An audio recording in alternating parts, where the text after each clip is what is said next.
These are extremely, extremely, extremely important days, the days which lead up to the best time of the entire year.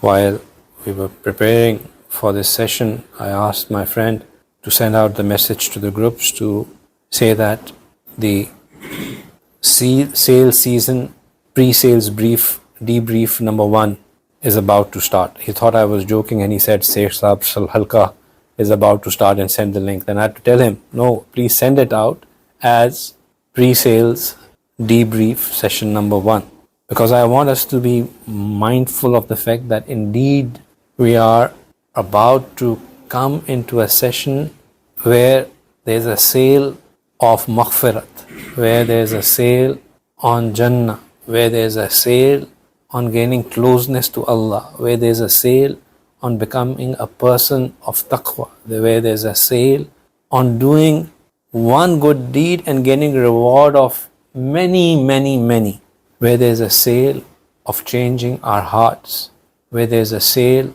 on becoming the beloved of Allah subhanahu wa ta'ala, where there's a sale on getting a ticket to Jannah.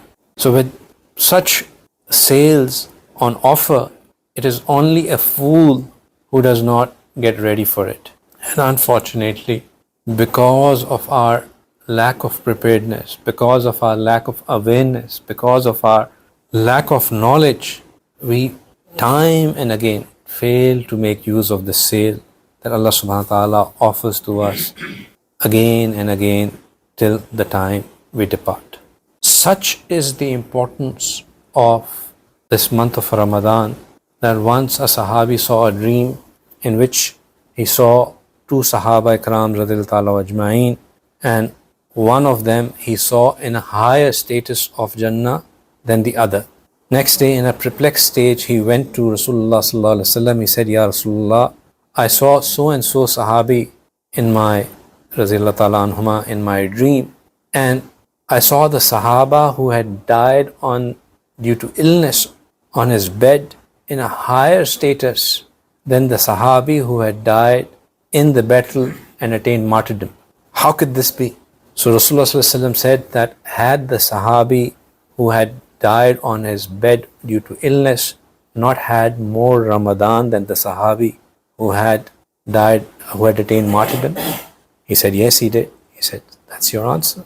Ramadan, the blessings are innumerable. In Ramadan, the blessings start prior to Ramadan and they only increase all the way into the Ramadan. For years, Allah has given us this opportunity to speak about preparing for Ramadan, and every time I give this one example, and I give this example not for anyone else but for my own self, because to me it makes the most sense. Because growing up, we would play those games like we had Atari, and in Atari we had this game where we had a space shuttle which you had to destroy all the aliens, and as you would go up the levels, there would come a bonus level, and in that bonus level, all you had to do was just do as many kills as you can. Nothing would destroy you, and you will just get maximum marks and maximum points and maximum lives and maximum shields in that level, because that was just the bonus level. Ramadan is like that bonus level in which the doors of Jahannam are closed, the shayateen are chained, and there is only one thing for you to gain, is just goodness, goodness, goodness, goodness and goodness.